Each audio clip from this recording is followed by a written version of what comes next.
Cholesterol, for the most part in blood, is carried in what we call the low density lipoprotein. About 80% of the total amount in human blood plasma of cholesterol is carried in LDL. We have found over the years that measurement of the LDL cholesterol level is a very informative marker of the risk of cardiovascular disease.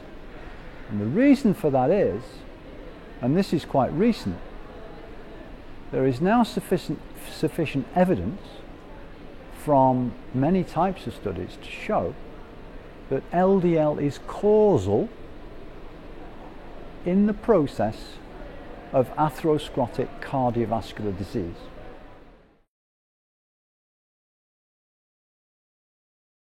The evidence base indicates to us that exposure of our arteries to LDL cholesterol is a major determinant of the rate at which we develop atherosclerotic cardiovascular disease. In other words, there is a cumulative exposure throughout our lives of our arteries to LDL cholesterol. And the higher the level of LDL cholesterol, the more it accumulates in the atherosclerotic plaques, and the more it drives cardiovascular disease. The first approach is a lifestyle approach. This applies to a population, and it also applies to individuals at high or very high risk of premature disease. And that approach really involves primarily reducing the consumption of saturated fat, but equally increasing consumption of fresh fruit, vegetables, cereals, in other words, fibre in particular. And we know that from studies of the Mediterranean diet that components of the Mediterranean diet favour lower levels of LDL cholesterol, and equally they favour lower rates of cardiovascular disease in the population. So that's a lesson from the population in terms of an approach to a healthier lifestyle, to a healthier diet. The second approach is to enrich our diet in components that we know will reduce circulating levels of LDL cholesterol. And probably the most consistent evidence for a dietary component that lowers LDL cholesterol to significant levels, up to around about 10%. These are substances which are naturally found in plants. These are, we call them plant sterols, plant stanols. And these substances decrease the amount of cholesterol that we absorb from our diet in the intestine. And they can lead to up to about a 10% reduction in LDL cholesterol if we consume them in the form of supplemented foods.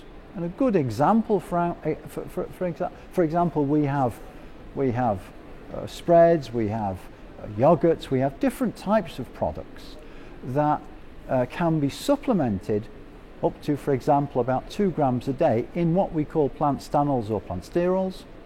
And these give a very effective reduction, as I indicated, of up to about 10% in blood cholesterol. The third approach, which is really mainly concerned by those individuals at high and very high risk, is of course a pharmacological approach.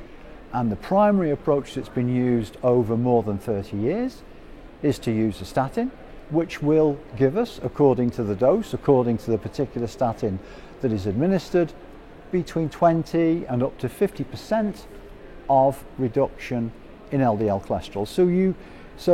But one of the important points we have to remember here is that, for example, if today I take a statin, say a 10 milligram dose of one of the more potent statins, more efficacious statins, that will lower my cholesterol around about, say, 40%.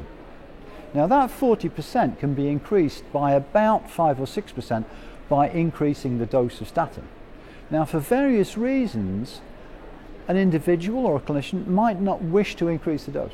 So you could, by modifying diet or by consuming, as well as a plant sterol or plant stanol supplemented food product, you could essentially obtain what would be equivalent to the doubling of a statin dose without actually doubling it by modifying your diet or by consuming one of these supplemented food products.